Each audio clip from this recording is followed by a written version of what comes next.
obviamente el tema del día, además de decirlo, es el tema de los preservativos y lo que ha dicho el Papa y lo que la Iglesia enseña. Vamos por orden porque esto es algo que es relativamente simple, pero eso no significa que sea muy fácil de entender. Y lo explico. En primer lugar, ¿qué es el preservativo? Y eso creo que lo saben todos ustedes, pero lo indico. El preservativo es básicamente un método llamado de barrera porque impide la unión del espermatozoide con el óvulo.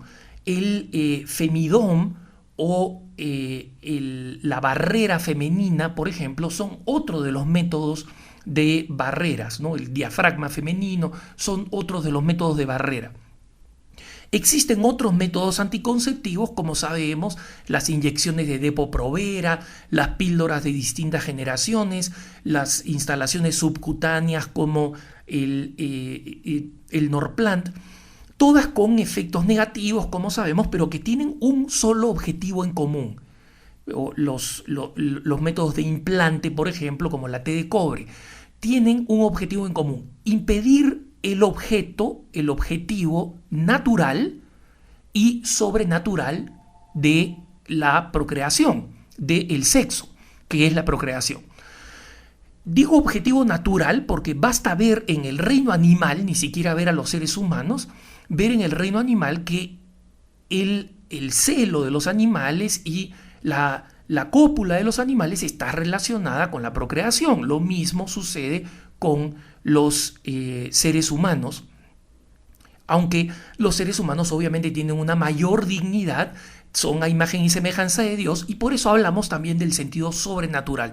Dios creó el acto sexual para que los seres humanos se multiplicaran. Obviamente mucha gente que no entiende la doctrina de la Iglesia dice, pero ¿qué cosa sucede? ¿Cada acto sexual yo debo tener un acto sexual solo para tener un hijo? No, esa no es la doctrina de la Iglesia. La doctrina de la Iglesia es que el acto sexual dentro del matrimonio puede tenerse según la libertad y la decisión de los esposos. Pero ese acto sexual no puede estar cerrado por sí mismo a través de métodos artificiales a la vida. Y esa es la razón por la cual, con todos los otros métodos artificiales, la Iglesia dice el preservativo no es legítimo. Ahora, ¿dónde surge el problema del condón como el gran problema? Cuando en 1980, a raíz de la aparición de una enfermedad conocida como el síndrome de inmunodeficiencia adquirida, SIDA, la gente comienza a tratar de encontrar una solución, entre comillas, a este problema. Esta enfermedad es una enfermedad, en primer lugar, que fue fundamentalmente de transmisión sexual y sigue siendo fundamentalmente de transmisión sexual. Es verdad que se transmite también de la madre al hijo, eso cada vez está más controlado a través de las medicinas retrovirales, y es también verdad que se transmite con las transfusiones de sangre, pero el incremento de las medidas de prudencia en las transfusiones de sangre también ha reducido esto. La manera fundamental, más del 90% de cómo la transmisión, el SIDA se transmite es a través de las relaciones sexuales. En consecuencia, es una enfermedad fundamentalmente de transmisión sexual.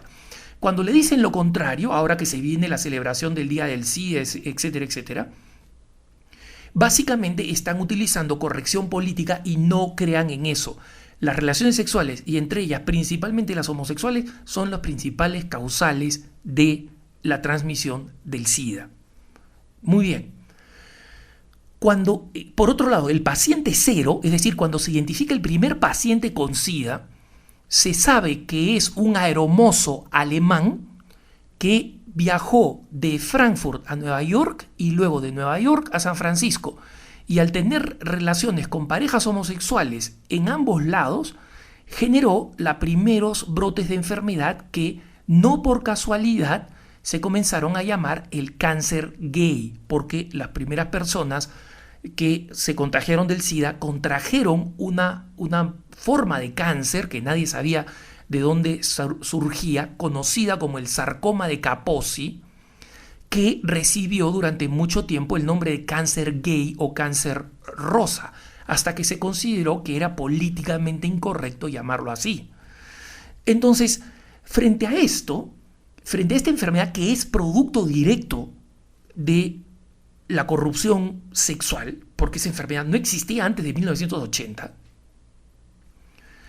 justamente el mundo se ve enfrentado ante dos opciones.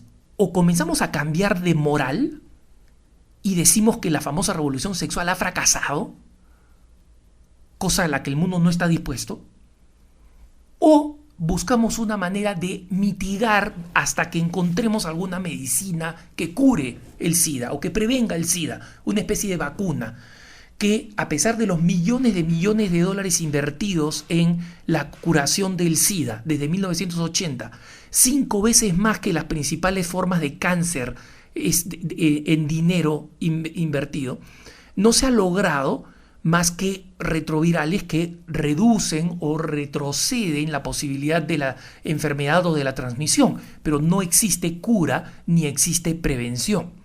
Entonces, ahí es cuando utilizan el preservativo como una manera de reducir el SIDA. Lo peor de todo es que le comienzan a llamar sexo seguro, etc., cuando cualquier científico sabe que el preservativo reduce el número de contagios y en consecuencia dicen salva vidas, el preservativo salva vidas, es una cuestión de vida. ¿Cómo salva vidas? Salva vidas porque 1 de cada 4 nomás se contagian, o 1 de cada 7 para los que tienen una cuenta distinta de la eficacia del preservativo, pongámoslo entre 4 y 7.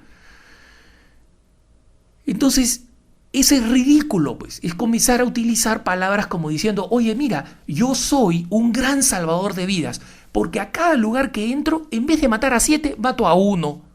He salvado 6 vidas. Eres un criminal asesino. Esos son los que promueven el preservativo. Son unos criminales. Son cómplices de que se mueran aquellos que se mueren utilizando el SIDA, el preservativo, utilizando el preservativo, creyendo que el preservativo los va a librar del SIDA por culpa de los que le llaman sexo seguro. Entonces, en medio de esto, la prensa desarrolla lo que un intelectual francés llamaba la trampa del SIDA, la trampa del preservativo, la trampa del condón. Entonces le pregunta a la iglesia, ya, muy bien, la ONU promueve el condón, ¿tú estás de acuerdo o no estás de acuerdo con el condón? Y el tema es más complejo. La iglesia responde, mira, yo nunca he estado de acuerdo con el condón y porque el SIDA ha surgido, no voy a cambiar la política sobre lo que significan los métodos anticonceptivos artificiales.